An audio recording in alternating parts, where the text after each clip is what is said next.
అందరికీ నమస్కారం అండి.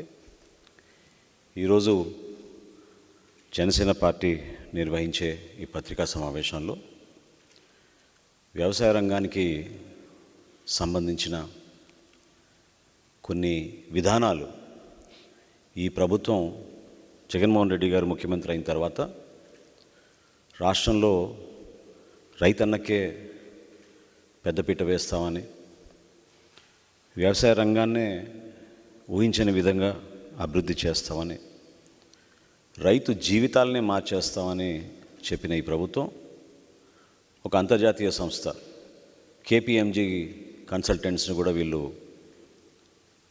హైర్ చేసి రైతు భరోసా కేంద్రాలు ఒక గేమ్ చేంజర్గా, అంటే కనివిని ఎరుగని రీతిలో వ్యవసాయ రంగంలో ఒక మార్పు తీసుకొచ్చే విధంగా ఈ రైతు భరోసా కేంద్రాలు సుమారు 10,780 రైతు భరోసా కేంద్రాలు మన రాష్ట్రంలో ఏర్పాటు చేస్తున్నట్టు 2020లో ఈ ప్రభుత్వం నిర్ణయం తీసుకుంది. గత 2 సంవత్సరాల నుంచి జనసేన పార్టీ, మా నాయకులు, మీ అందరం కూడా అనేక జిల్లాల్లో పర్యటిస్తున్నప్పుడు రైతు భరోసా కేంద్రాలు మన రాష్ట్రంలో ఒక పెద్ద స్కామ్ అనేది మేము చెప్పుకుంటూనే వచ్చాం. ఈ 10,780 రైతు భరోసా కేంద్రాలు మంజూరు చేసినప్పుడు చివరికి ఆ సంఖ్యని 10,448కి ఈ రాష్ట్ర ప్రభుత్వం తగ్గించి జాతీయ ఉపాధి హామీ పథకంతో లింక్ పెట్టి 2,300 కోట్ల రూపాయలు వీళ్ళు ఈ భవన నిర్మాణాల కోసం వాళ్ళు వెచ్చించారు.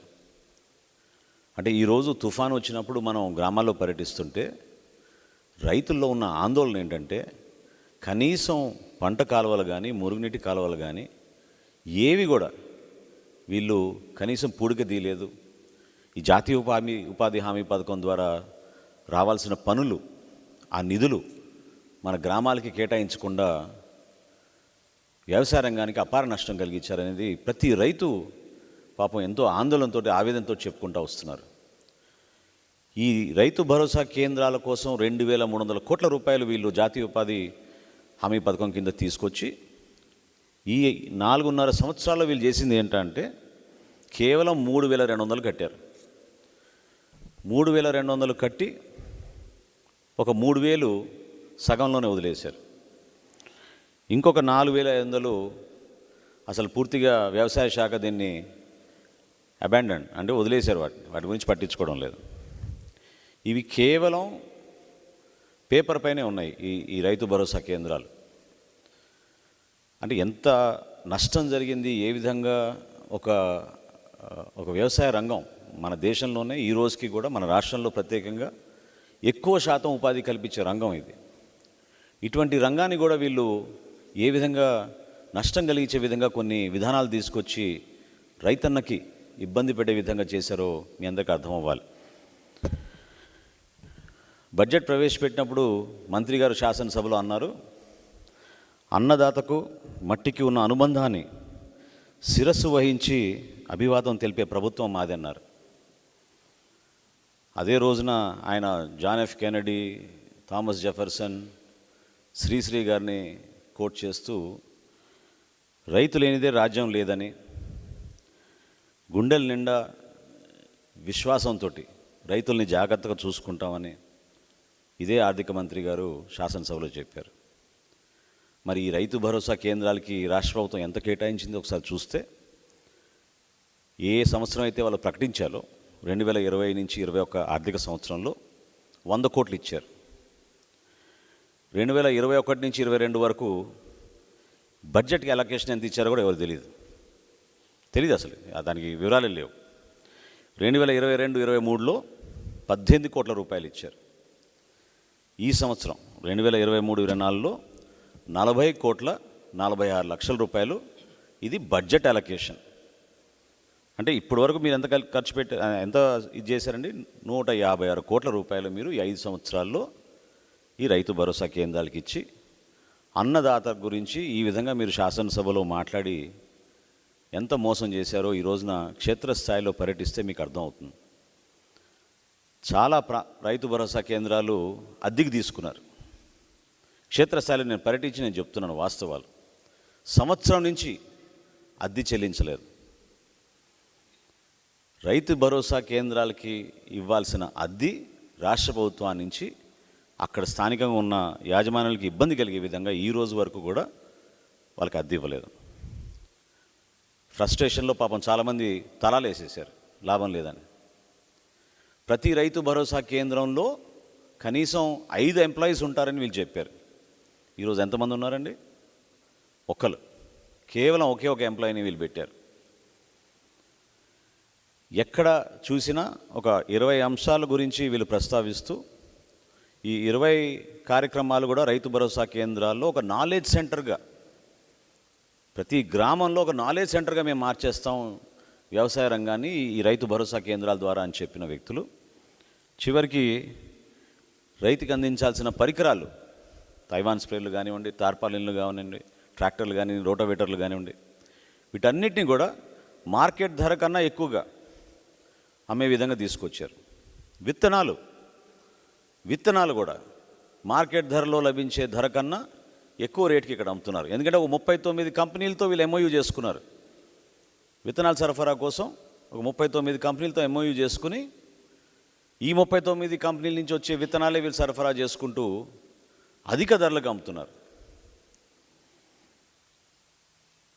అదేవిధంగా ఈ కేవైసీ నమోదు, మొన్న తుఫాను వచ్చినప్పుడు పర్యటిస్తుంటే రైతులందరూ కూడా పాపం ఎంతో ఆందోళనతో ఎప్పుడైతే వీళ్ళు కాగితాలు తీసుకువెళ్ళి ఒక రైతు, భూమి ఉన్న రైతు, వ్యవసాయం చేసుకున్న రైతు తన సొంత భూమి అయితే ఆ దస్తావేజులు తీసుకెళ్ళి ఆఫీస్లో కూర్చుంటే ఇంటర్నెట్ పనిచేయడం లేదు, అప్లోడ్ చేయడానికి స్టాఫ్ లేరు. ప్రొద్దున పోతే సాయంత్రం రమ్మంటారు, సాయంత్రం వెళ్తే మరుసటి రోజు రమ్మంటారు.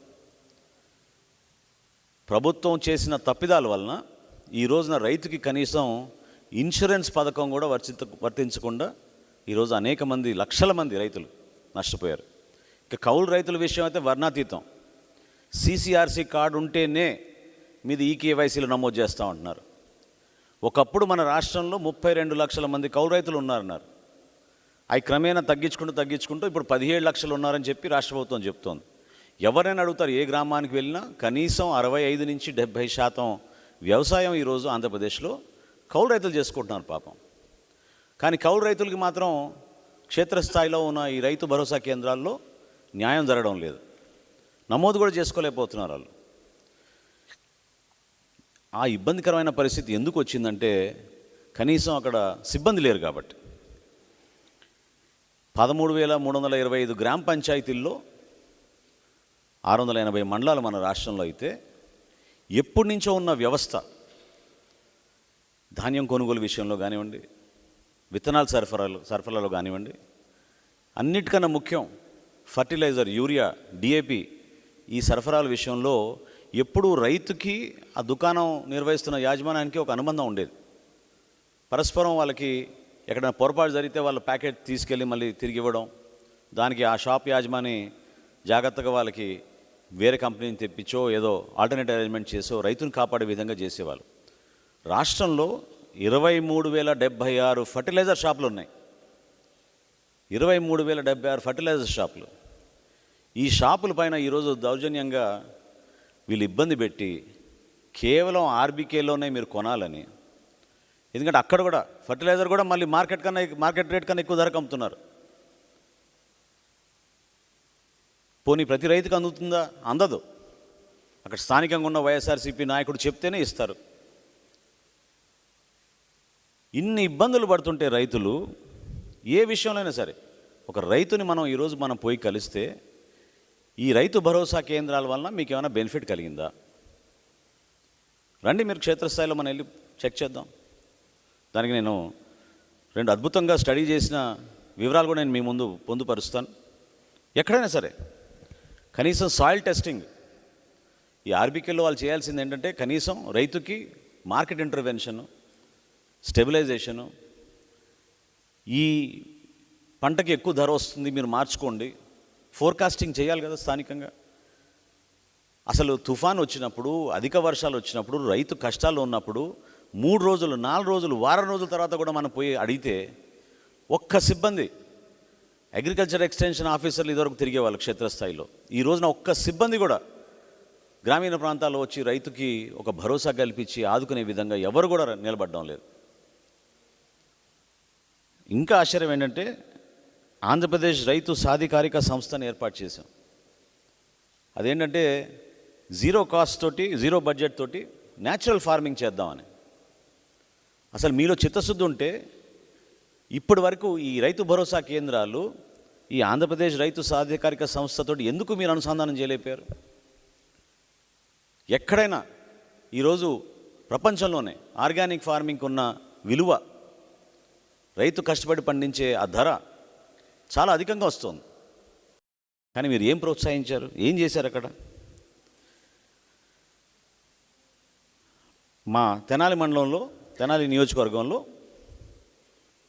ఒక అద్భుతమైన స్టడీ పెద్దలు గురువారెడ్డి గారు, రత్నారెడ్డి గారు, శ్రీనివాసరెడ్డి గారు, చిరంజీవి గారు, వీళ్ళు తెనాలి నియోజకవర్గంలో కొలిపర మండలంలో ఈ రైతు భరోసా కేంద్రాలపైన ఒక స్టడీ చేశారు.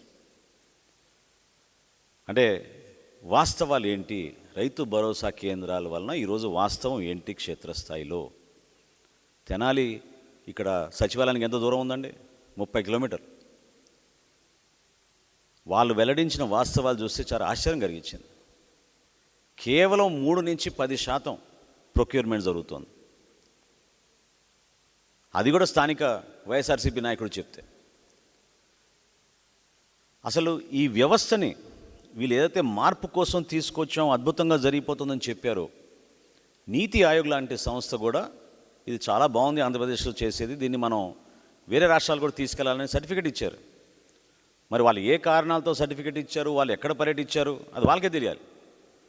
ఈ రోజున వాస్తవ పరిస్థితి మాత్రం పెద్దలు గురువారెడ్డి గారు లాంటి వాళ్ళు క్షేత్రస్థాయిలో పర్యటించి, ఇది ఎకనామిక్ అండ్ పొలిటికల్ వీక్లీలో వచ్చింది వాళ్ళ ఆర్టికల్. ఇది చాలా రెప్యూటెడ్ ఆర్గనైజేషన్. ఇది చాలా సంవత్సరాల నుంచి వీళ్ళు భారతదేశంలో రీసెర్చ్ ఆర్టికల్స్ అద్భుతంగా వీళ్ళు ప్రచురిస్తూ ఉంటారు. రాజకీయ నాయకులు, ఎకనామిక్ ఇష్యూస్ మీద సంబంధించిన వ్యక్తులు, ప్రొఫెసర్స్, వీళ్ళందరూ కూడా ఈ economic and political weekly EPW అంటాం, ఈపీడబ్ల్యూని ఫాలో అవుతారు. దాంట్లో ఈ ఆర్టికల్ రాసినప్పుడు నేను నిజంగానే చదివి ఆశ్చర్యపోయాను. ఎప్పటి నుంచో మేము ఆర్థికంగా ఈ వ్యవస్థను ఏర్పాటు చేసి సొంత లబ్ధి కోసం ఏర్పాటు చేశారు అనుకున్నాం, కానీ ఉన్న వ్యవస్థని నీరుగార్చి ఒక వెంటిలేటర్ మీద పెట్టారు వీళ్ళంటే చాలా ఇబ్బంది కలిగించింది. ఎందుకంటే ప్యాడీ ప్రొక్యూర్మెంట్లో కూడా గతంలో కేంద్ర ప్రభుత్వం ఎఫ్సిఐల ద్వారా, స్థానికంగా ఉన్న పిఏసిఎస్ సొసైటీల ద్వారా, మార్కెట్ ద్వారా కొనుగోలు చేసేవాళ్ళం, రైతుకి అవకాశం కల్పించేవాళ్ళం. ఈ ప్రభుత్వం వచ్చినాక కొంతమందికి లబ్ధి కలగడానికి కోసం, అది కూడా ఉంది సబ్జెక్ట్, నెక్స్ట్ వస్తుంది, అది కూడా కొంతమందికి లబ్ధి కలగడానికి కోసం సివిల్ సప్లైస్ ద్వారానే ఈ ప్రొక్యూర్మెంట్ జరగాలని చెప్పారు.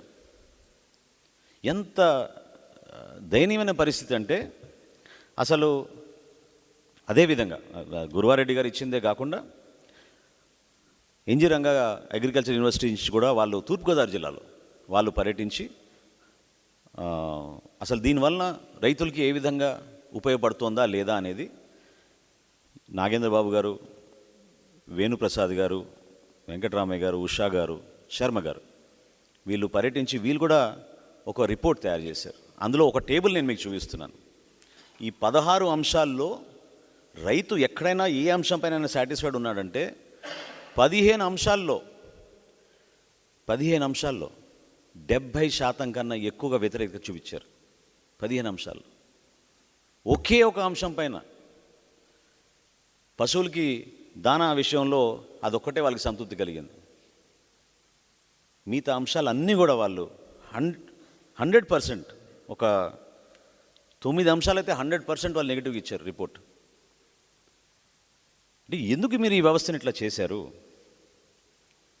ఎందుకు మీరు గ్రామీణ ప్రాంతాల్లో ఉన్న ఒక మంచి వ్యవస్థ, వ్యవసాయాన్ని కాపాడుకునే విధంగా ఉన్న వ్యవస్థని మీరు ఎందుకు నీరుగార్చారు?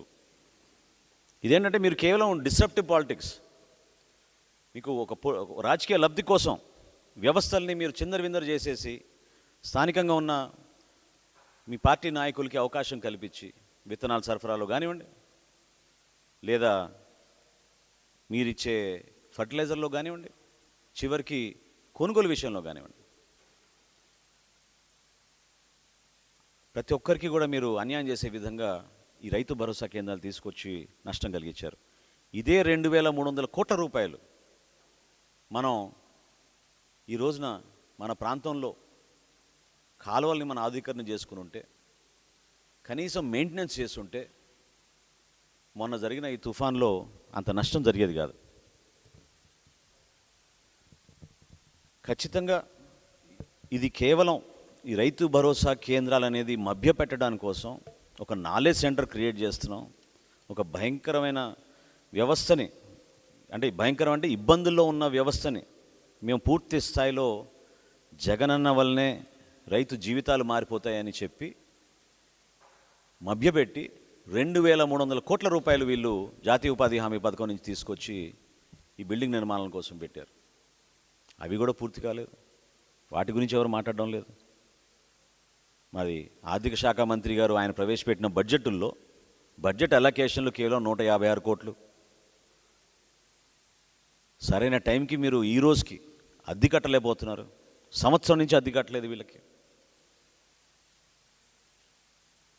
ఈ వ్యవస్థని వెంటిలేటర్ మీద నెట్టేసిన ఈ ప్రభుత్వాన్ని నిలదీస్తున్నాం.